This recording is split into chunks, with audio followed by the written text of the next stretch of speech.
ಪ್ರೀತಿಯ ವಿದ್ಯಾರ್ಥಿಗಳೇ, ನಿನ್ನೆ ಕ್ಲಾಸ್ನಾಗ ಫಸ್ಟ್ ಚಾಪ್ಟರ್ ಮುಗಿಸಿ ಅದರ ಕ್ವಶನ್ ಆನ್ಸರ್ಗಳನ್ನು ಯಾವ ರೀತಿ ಬರ್ತಾವೆ ಅನ್ನೋದ್ರ ಬಗ್ಗೆ ಡಿಸ್ಕಷನ್ ಮಾಡಿದ್ವಿ. ಓಕೆ, ಇವತ್ತು ಆಮೇಲೆ ನಿಮಗೆ ನಿನ್ನೆ ಕ್ಲಾಸ್ನಾಗ ಹೇಳಿದ್ದೆ ಏನಾದರೂ ಡೌಟ್ ಇದ್ರೆ ನಂಗೆ ಟೆಕ್ಸ್ಟ್ ಮಾಡಿರಿ ಅಥವಾ ಒಂದು ಕಾಲ್ ಮಾಡಿರಿ ಅಂತ ಹೇಳಿ.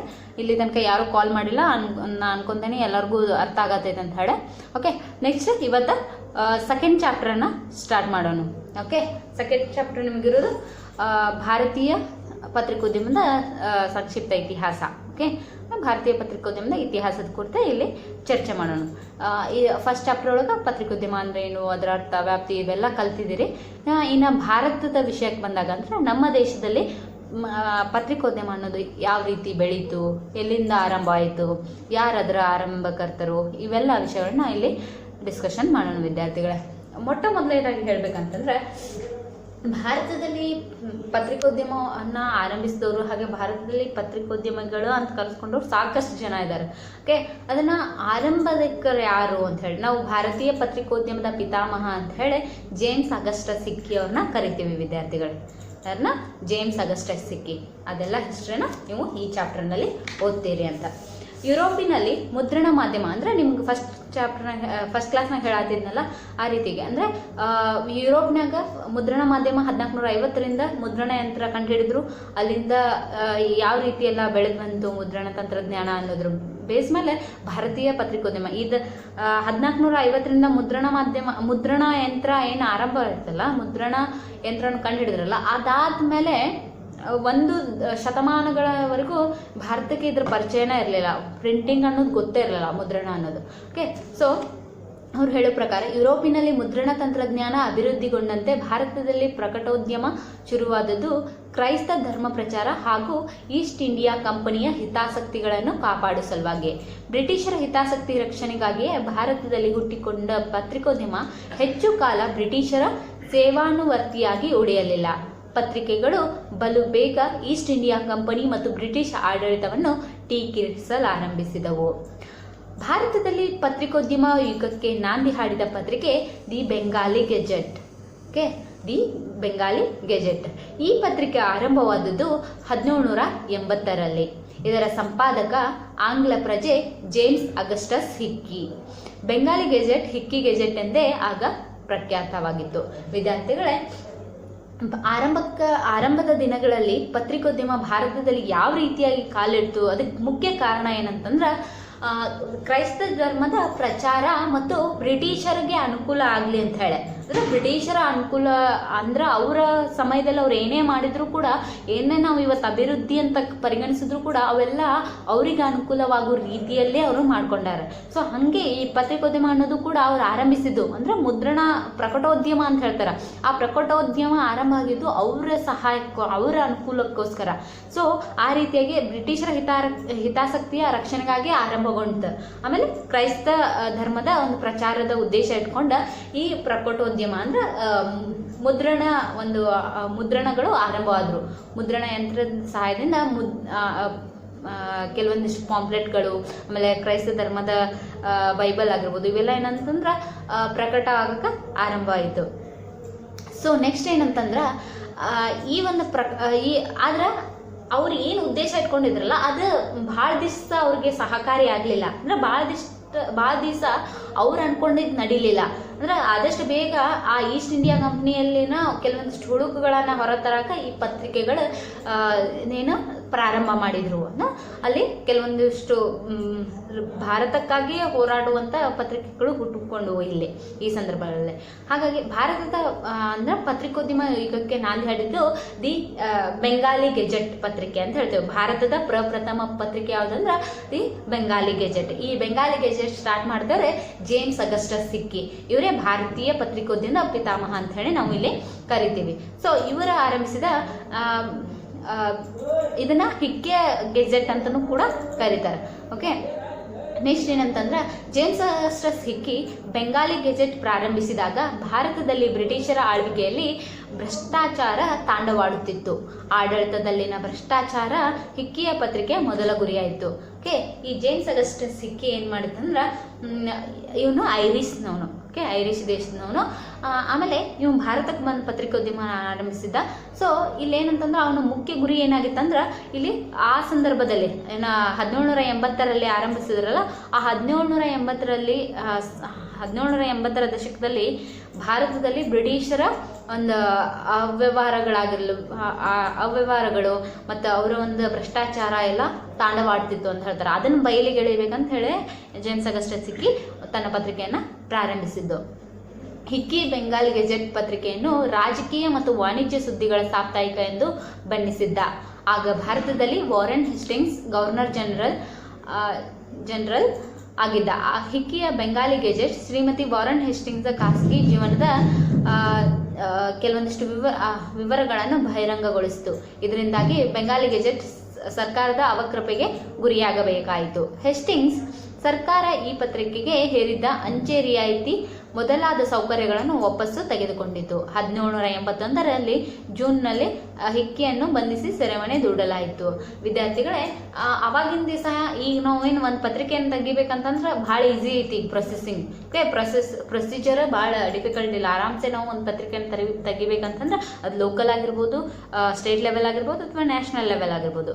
ಪ್ರೊಸೀಜರ್ ಭಾಳ ಸಿಂಪಲ್ ಅದಾವ, ಈಗ ಸಿಂಪ್ಲಿಫಿಕೇಶನ್ ಆಗ್ಯಾವ. ಆದ್ರೆ ಅವಾಗ ಹಂಗಿರಲಿಲ್ಲ. ಅಂದ್ರೆ ಬ್ರಿಟಿಷರಿದ್ದ ಟೈಮ್ನೊಳಗೆ ಹೇಳಿದ್ನಲ್ಲ, ಅವ್ರ ಅನುಕೂಲಕ್ಕಾಗುವಂಥ ಕೆಲವೊಂದಿಷ್ಟು ಕಾನೂನು ಕ್ರಮಗಳನ್ನು ಮಾತ್ರ ತಗೋತಿದ್ರು.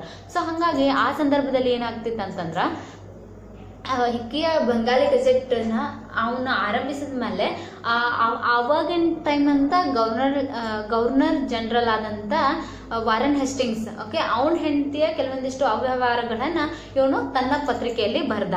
ಯಾರು? James Augustus Hicky Bengali gazette ಒಳಗೆ ಬರೆದ.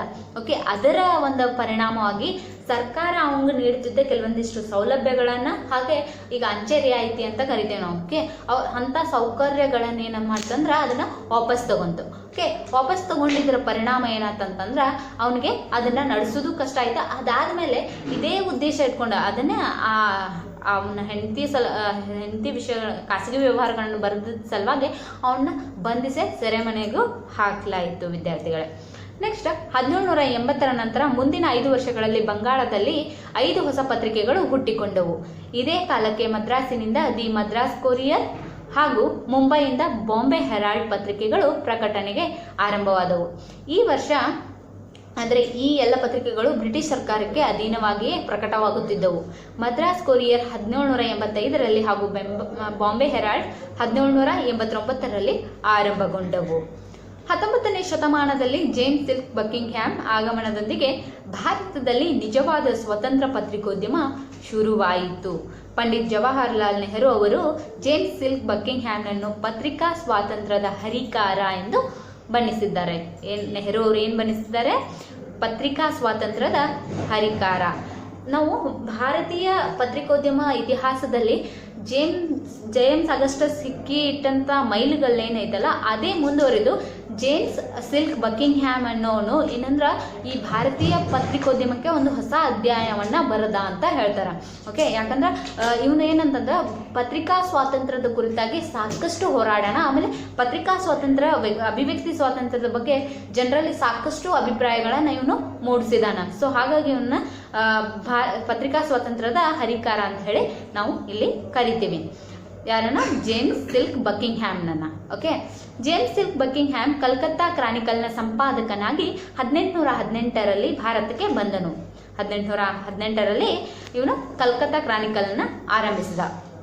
ಕಲ್ಕತ್ತಾ ಕ್ರಾನಿಕಲ್ ಪತ್ರಿಕೆ ಬಕಿಂಗ್ಹ್ಯಾಮ್ನ ಸಂಪಾದಕತ್ವದಲ್ಲಿ ರಾಜಕೀಯ, ವಾಣಿಜ್ಯ, ಸಾಂಸ್ಕೃತಿಕ ಪತ್ರಿಕೆಯಾಗಿ ಓದುಗರ ವಾಣಿಯಾಗಿ ಬೀದಿಗೆ ಬಂತು.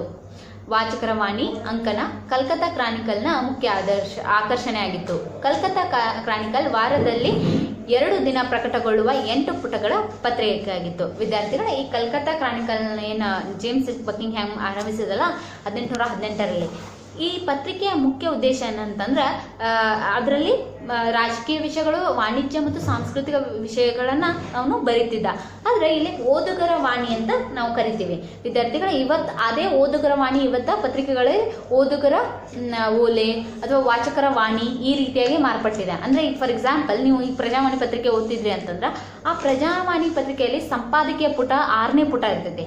ಆ 6ನೇ ಪುಟದಲ್ಲಿ ಕೆಳಗೆ ಏನಂತಂದ್ರೆ ಓದುಗರ ಓಲೆ ಅಥವಾ ವಾಚಕರ ವಾಣಿ ಅಂತ ನಾವು ಕರಿತೀವಿ. ಆ ವಾಚಕರ ವಾಣಿಯಲ್ಲಿ ಏನು ಬರಿಬಹುದು ಅಂತಂದ್ರೆ ಸಾರ್ವಜನಿಕರಿಗೆ ಅದು ಅವಕಾಶ. ಅಂದ್ರೆ ಈಗ ನಿಮ್ಮೂರಲ್ಲಿ, ನಿಮ್ಮ ಗಲ್ಲಿಯಲ್ಲಿ, ಅದನ್ನ ನಿಮ್ಮ ಓಣಿಯಲ್ಲಿ ಏನಾದ್ರೂ ತೊಂದರೆಗಳಿದ್ವ, ಈಗ ಫಾರ್ ಎಕ್ಸಾಂಪಲ್ ರೋಡ್ ಹಾಳಾಗಿತ್ತು, ಅದ್ರ ಬಗ್ಗೆ ನೀವು 50 ರಿಂದ 100 ಶಬ್ದಗಳಲ್ಲಿ ಒಂದು ಸಣ್ಣದ ಸ್ಮಾಲ್ ಲೆಟರ್ ಅನ್ನ ಬರೆದ ಆ ಪತ್ರಿಕೆಯ ಸಂಪಾದಕನಿಗೆ ಬರಿಬಹುದು. ಅದನ್ನ ನಿಮ್ಮ ಹೆಸರಿನೊಂದಿಗೆ ಏನಂದ್ರೆ ಪ್ರಕಟಗೊಳ್ಳುತ್ತೆ, ಅಂದ್ರೆ ನೆಕ್ಸ್ಟ್ ಡೇ ಅದ ಪತ್ರಿಕೆಯಲ್ಲಿ ಪ್ರಕಟಗೊಳ್ಳುತ್ತೆ. ಸೊ ಅದನ್ನ ಆರಂಭಿಸಿದವನು ಈ ಜೇಮ್ಸ್ ಹಿಲ್ ಬಕಿಂಗ್ಹ್ಯಾಮ್. ತನ್ನ ಕಲ್ಕತ್ತಾ ಕ್ರಾನಿಕಲ್ನಲ್ಲಿ ಏನಂತಂದ್ರೆ ಓದುಗರ ವಾಣಿಯನ್ನು ಇವನು ಆರಂಭಿಸಿದ. ಅದರಲ್ಲಿ ಅದೇ ಹೇಳಿದ್ನಲ್ಲ, ಸಾರ್ವಜನಿಕರಿಗಾಗಿ ಇದೊಂದು ಈ ಸ್ಪೇಸ್ ಇರುತ್ತೆ. ಅಂದ್ರೆ ಸಾರ್ವಜನಿಕರ ಅವರ ಒಂದು ಕೊರತೆಗಳಿಗಾಗಿ ಅಥವಾ ಅವರ ಸವಾಲು ಸಮಸ್ಯೆಗಳನ್ನು ಇಲ್ಲಿ ನೀವು ಬಿಂಬಿಸಬಹುದು. ಸೊ ಅದಕ್ಕೆ ಇದು ಹೆಚ್ಚು ಪ್ರಖ್ಯಾತಿ ಪಡೆದಂಥ ಪತ್ರಿಕೆ ಆಯಿತು. ಇದು ವಾರದಲ್ಲಿ 2 ದಿನ ಪ್ರಕಟ ಆಗ್ತಿತ್ತು. 8 ಪುಟಗಳನ್ನು ಒಳಗೊಂಡ ದಿ ಕಲ್ಕತ್ತಾ ಕ್ರಾನಿಕಲ್ ಪತ್ರಿಕೆ ಆಗಿತ್ತು. ಇದೇ ಕಾಲಕ್ಕೆ ಭಾರತದ ಪತ್ರಿಕಾ ದಿಗಂತದಲ್ಲಿ ಮಿನುಗುತ್ತಾರೆ ರಾಜಾರಾಮ್ ಮೋಹನ್ ರಾಯ್. ಓಕೆ, ನೋಡ್ರಿ, ನಾವು ಸಮಾಜ ಸುಧಾರಕ ಅಂತ ಮಾತ್ರ ಇಲ್ಲಿ ತನಕ ಓದಿದ್ವಿ ರಾಜಾರಾಮ್ ಮೋಹನ್ ರಾಯರನ್ನ. ಬಟ್ ರಾಜಾರಾಮ್ ಮೋಹನ್ ರಾಯ್ ಅವರು ಭಾರತೀಯ ಭಾಷಾ ಪತ್ರಿಕೋದ್ಯಮದ ಪಿತಾಮಹ ಅಂತ ಅನಿಸ್ಕೋತಾರೆ. ಓಕೆ, ಭಾರತೀಯ ಪತ್ರಿಕೋದ್ಯಮದ ಪಿತಾಮಹ ಬೇರೆ, ಕನ್ಫ್ಯೂಷನ್ ಮಾಡ್ಕೋಬೇಡ್ರಿ. ಭಾರತೀಯ ಪತ್ರಿಕೋದ್ಯಮದ ಪಿತಾಮಹ ಅಂದ್ರೆ ಜೇಮ್ಸ್ ಅಗಸ್ಟಸ್ ಸಿಕ್ಕಿ. ಅದೇ ಭಾರತೀಯ ಭಾಷಾ ಪತ್ರಿಕೋದ್ಯಮದ ಪಿತಾಮಹ ಅಂದ್ರೆ ರಾಜಾರಾಮ್ ಮೋಹನ್ ರಾಯ್ ಅಂತ ಕರಿತೀವಿ. ಇವ್ರನ್ನ ಪತ್ರಿಕಾ ದಿಗಂತದ ಮಿನುಗುತ್ತಾರೆ ಅಂತ ಕರೀತಾರೆ. ಓಕೆ, ರಾಜಾರಾಮ್ ಮೋಹನ್ ರಾಯ್ ಕೇವಲ ಸಮಾಜ ಸುಧಾರಕರಾಗಿ ಅಷ್ಟೇ ಅಲ್ಲದೆ ಇವರೇನಂದ್ರೆ 1821ರಲ್ಲಿ ಸಂವಾದ ಕೌಮುದಿ ಎಂಬ ಪತ್ರಿಕೆ ಶುರು ಮಾಡಿದ್ರು. ಓಕೆ, ಇವರು ಪತ್ರಿಕೋದ್ಯಮದಲ್ಲಿ ಪದಾರ್ಪಣೆ ಮಾಡಿದ ಮೊದಲ ಭಾರತೀಯ. ಓಕೆ, ಪತ್ರಿಕೋದ್ಯಮದಲ್ಲಿ ಭಾರತೀಯನಾಗಿ, ಅಂದರೆ ಈಗ ನೀವು ಜೇಮ್ಸ್ ಬಕಿಂಗ್ಹ್ಯಾಮ್ ಆಗಿರ್ಬೋದು, ಜೇಮ್ಸ್ ಅಗಸ್ಟಸ್ ಸಿಕ್ಕಿ ಆಗಿರ್ಬೋದು, ಇವರೆಲ್ಲ ಬೇರೆ ದೇಶದವರು. ಆದರೆ ಭಾರತೀಯನಾಗಿ ಪತ್ರಿಕೋದ್ಯಮಕ್ಕೆ ಕಾಲಿಟ್ಟವರು ರಾಜಾರಾಮ್ ಮೋಹನ್ ರಾಯ್ ಅವರು. ಇವರು ಪತ್ರಿಕೋದ್ಯಮದಲ್ಲಿ ಮೊದಲ ಹೆಜ್ಜೆ ಇಟ್ಟರು. ಪಂಡಿತ್ ಜವಾಹರ್ಲಾಲ್ ನೆಹರು ಅವರು ರಾಜಾರಾಮ್ ಮೋಹನ್ ರಾಯ್ ಅವರನ್ನು ಭಾರತೀಯ ಭಾಷಾ ಪತ್ರಿಕೋದ್ಯಮದ ಪಿತಾಮಹ ಎಂದು ಕರೆದಿದ್ದಾರೆ. ರಾಜಾರಾಮ್ ಮೋಹನ್ ರಾಯ್ ಅವರು ಪತ್ರಿಕೆಗಳನ್ನು ಸಮಾಜ ಸುಧಾರಣೆಯ ಸಾಧನವನ್ನಾಗಿ ಬಳಸಿಕೊಂಡರು. ಸಮಾಚಾರ ಚಂದ್ರಿಕಾ ಎಂಬ ಪತ್ರಿಕೆಯ ಸ್ಪರ್ಧೆ ಎದುರಿಸಲಾಗದೆ ರಾಯ್ ಸಂವಾದ ಕೌಮುದಿಯನ್ನು ನಿಲ್ಲಿಸಬೇಕಾಯಿತು. ರಾಯ್ ಅವರು ಬಹುಭಾಷಾ ವಿಶಾರದರಾಗಿದ್ದು ಮಿರತುಲ್ ಅಕ್ಬರ್ ಎಂಬ ಉರ್ದು ಪತ್ರಿಕೆಯನ್ನು ಸ್ವಲ್ಪ ಕಾಲ ನಡೆಸಿದರು. ದಿ ಬಾಂಬೆ ಸಮಾಚಾರ, ಇಲ್ಲಿವರೆಗೂ ಏನಂತಂದ್ರೆ ಅವರ ಪತ್ರಿಕಾ ಕಾಲ ಅಂತ ಹೇಳಿ ನಾವು ಇಲ್ಲಿ ಕರಿತೇವೆ. ಓಕೆ, ದಿ ಬಾಂಬೆ ಸಮಾಚಾರ ಎಂಬ ಗುಜರಾತಿ ಪತ್ರಿಕೆ 1822ರಲ್ಲಿ ಶುರುವಾಯಿತು. ಅನಂತರ ಪ್ರದೇಶ ಭಾಷಾ ಪತ್ರಿಕೆಗಳಾದ ಮುಂಬೈ ವರ್ತಮಾನ 1830, ಜನ್ ಎ ಜಮ್ಶದ್ 1831, ಬಾಂಬೆ ದರ್ಪಣ 1850 ಮೊದಲಾದ ಪತ್ರಿಕೆಗಳು ಈ ಟೈಮ್ನಲ್ಲಿ ಬೆಳಕು ಕಂಡವು. ಸಿಪಾಯಿ ದಂಗೆ ಪರಿಣಾಮವಾಗಿ ಆಗ ಪತ್ರಿಕೆಗಳು ಬ್ರಿಟಿಷ್ ಸರ್ಕಾರದ ಪ್ರತಿಬಂಧಕಗಳನ್ನು ಎದುರಿಸಬೇಕಾಯಿತು. 1853ರಲ್ಲಿ ಪ್ರೆಸ್ ಗ್ಯಾಂಗಿಂಗ್ ಆಕ್ಟ್ ಮತ್ತು 1876ರಲ್ಲಿ ವರ್ನಾಕ್ಯುಲರ್ ಪ್ರೆಸ್ ಆಕ್ಟ್ಗಳು ಜಾರಿಗೆ ಬಂದವು. ಇದಾದ 2 ದಶಕಗಳ ನಂತರ ಹಲವಾರು ಪತ್ರಿಕೆಗಳು ಪ್ರಕಟಣೆಯನ್ನು ಪ್ರಾರಂಭಿಸಿದವು. ಅವುಗಳಲ್ಲಿ ಮುಖ್ಯವಾದದ್ದು ಇಂದಿಗೂ ನಡೆಯುತ್ತಿವೆ. ಅವು ಯಾವ್ಯಾವ ಪತ್ರಿಕೆಗಳಂದ್ರೆ ದಿ ಅಮೃತ್ ಬಜಾರ್ ಪತ್ರಿಕೆ 1868ರಲ್ಲಿ ಆರಂಭವಾಗಿದ್ದು, the times of India 1861. Mostly ನೀವು ದಿ ಟೈಮ್ಸ್ ಆಫ್ ಇಂಡಿಯಾ ಅಂತೂ ನೀವು ಕೇಳಿರ್ತೀರಿ ಹೆಸರು. Okay, the times of India 1861, the statesman 1875, the Hindu ಪತ್ರಿಕೆಯನ್ನು ನೀವು ಓದ್ತೀರಿ 1878. ಇವಿಷ್ಟು. ಅಮೃತ್ ಬಜಾರ್ ಪತ್ರಿಕೆ ಮತ್ತು ಸ್ಟೇಟ್ಸ್ಮನ್ ಕಲ್ಕತ್ತೆಯಿಂದ ಪ್ರಕಟಣೆ ಪ್ರಾರಂಭಿಸಿದರೆ ಟೈಮ್ಸ್ ಆಫ್ ಇಂಡಿಯಾ ಮುಂಬೈನಲ್ಲಿ ಪ್ರಾರಂಭವಾಯಿತು. ದಿ ಹಿಂದೂ ಆಗಿನ ಮದ್ರಾಸಿನಲ್ಲಿ ಪ್ರಾರಂಭವಾಯಿತು. ಇಂದಿಗೂ ಅವು ಭಾರತದ ಪ್ರಮುಖ ಪತ್ರಿಕೆಗಳಾಗಿದ್ದು ದೇಶದ ಹಲವಾರು ಸ್ಥಳಗಳಿಂದ ಮುದ್ರಿತವಾಗುತ್ತವೆ. ಓಕೆ, ಅಮೃತ್ ಬಜಾರ್ ಪತ್ರಿಕೆ ಬಂಗಾಳಿ ಪತ್ರಿಕೆಯಾಗಿದ್ದು ಶುರುವಿಗೆ ಅದು ವಾರ ಪತ್ರಿಕೆಯಾಗಿತ್ತು. 1920ರಲ್ಲಿ ದಿನಪತ್ರಿಕೆಯಾಯಿತು. ದಿ ಹಿಂದೂ ಸಹ ಶುರುವಿಗೆ ವಾರಪತ್ರಿಕೆಯಾಗಿ ಪ್ರಾರಂಭವಾದರೂ ಇದು 1889ರಿಂದ 1878ರಿಂದ ಇದು ಪ್ರತಿದಿನ ದಿನಪತ್ರಿಕೆಯಾಗಿ ಹೊರಹೊಮ್ಮಿತು. 1889ರಲ್ಲಿ ಜಿ ಸುಬ್ರಹ್ಮಣ್ಯ ಅಯ್ಯರ್ ಮತ್ತು ಎಂ ವೀರರಾಘವಾಚಾರ್ ಇದನ್ನು ತಮ್ಮ ಸುಪರ್ದಿಗೆ ತೆಗೆದುಕೊಂಡರು. ಮುಂಬೈನಲ್ಲಿ 1885ರಲ್ಲಿ ಡಿಸೆಂಬರ್ 28ರಂದು ಭಾರತ ರಾಷ್ಟ್ರೀಯ ಕಾಂಗ್ರೆಸ್ ಪಕ್ಷ ವಿದ್ಯುಕ್ತವಾಗಿ ಆರಂಭಗೊಂಡಿತು. ಈ ಪಕ್ಷದ ಉದ್ಘಾಟನಾ ಸಮಾರಂಭಕ್ಕೆ ಇಂಗ್ಲಿಷ್ ಪತ್ರಿಕೆಗಳು ಹೆಚ್ಚಿನ ಪ್ರಾಮುಖ್ಯತೆ ಕೊಡಲಿಲ್ಲ. ಮರಾಠಿಯ ಕೇಸರಿ ಮತ್ತು ಬಂಗಾಳಿಯ ಅಮೃತ್ ಬಜಾರ್ ಪತ್ರಿಕೆ ಕಾಂಗ್ರೆಸ್ ಪಕ್ಷದ ಈ ಉದ್ಘಾಟನಾ ಕಾರ್ಯಕ್ರಮವನ್ನು ಹೆಚ್ಚು ಬಿಂಬಿತ ಮಾಡಿದ್ವು ಅಂತ ಹೇಳಬಹುದು. ಇದಾದ ನಂತರ ಅಸೀಮ ಸ್ವತಂತ್ರ ಹೋರಾಟಗಾರರಾದ ಬಾಲ್ ಗಂಗಾಧರ್ ತಿಲಕ್ ಅವರು 1881ರಲ್ಲಿ ಪುಣೆಯಲ್ಲಿ ಕೇಸರಿ ಎಂಬ ಪತ್ರಿಕೆಯನ್ನು ಪ್ರಾರಂಭಿಸಿದರು. ಬಲು ಬೇಗ ಇದು ರಾಷ್ಟ್ರೀಯ ಪತ್ರಿಕೆಯಾಗಿ ಬೆಳೆಯಿತು. ಸ್ವಾತಂತ್ರ್ಯ ಹೋರಾಟ ಕೇಸರಿಯ ಮುಖ್ಯ ಗುರಿಯಾಗಿತ್ತು. ಈ ಪತ್ರಿಕೆಯ ಮುಖ್ಯ ಗುರಿ ಏನಾಗಿತ್ತು ಅಂದ್ರೆ ಸ್ವಾತಂತ್ರ್ಯ ಹೋರಾಟವಾಗಿತ್ತು. ನಿಮಗೆ ಆವಾಗಲೇ ಹೇಳಿದಂಗೆ ಆರಂಭದ ದಿನಗಳಲ್ಲಿ ಹೆಚ್ಚು ಪತ್ರಿಕೆಗಳ ಪ್ರಾರಂಭವಾಗಿದ್ದು ಬ್ರಿಟಿಷರ ಅವ್ಯವಹಾರ ಬಯಲಿಗೆಳೆಯಕ ಮತ್ತು ಭಾರತಕ್ಕೆ ಸ್ವಾತಂತ್ರ್ಯ ಬೇಕು ಅನ್ನೋದನ್ನ ಜನರಲ್ಲಿ ಅದನ್ನು ಅವೇರ್ನೆಸ್ ಮೂಡಿಸ್ಬೇಕು, ಜಾಗೃತಿಯನ್ನು, ಸ್ವತಂತ್ರದ ಅರಿವನ್ನು ಮೂಡಿಸ್ಬೇಕು ಅನ್ನೋ ಉದ್ದೇಶದಿಂದ ಈ ಎಲ್ಲ ಪತ್ರಿಕೆಗಳು ಪ್ರಾರಂಭದಲ್ಲಿ ಆರಂಭಗೊಂಡಿದ್ದು. ಓಕೆ, ಸೊ ಸ್ವತಂತ್ರ ಹೋರಾಟದಲ್ಲೂ ಕೂಡ ಪತ್ರಿಕೆಗಳ ಪಾತ್ರ ಅತ್ಯಂತ ಗಣನೀಯವಾಗಿದೆ ಅಂತ ಹೇಳ್ಬೋದು ವಿದ್ಯಾರ್ಥಿಗಳ. ಇದಿಷ್ಟು ಬೇಸಿಕ್ ಆಯಿತು. ಮುಂದಿನ ನೆಕ್ಸ್ಟ್ ಕ್ಲಾಸ್ನಾಗ ಡಿಸ್ಕಷನ್ ಮಾಡೋಣ. ಇಲ್ಲಿಗೆ ನಮಸ್ಕಾರ.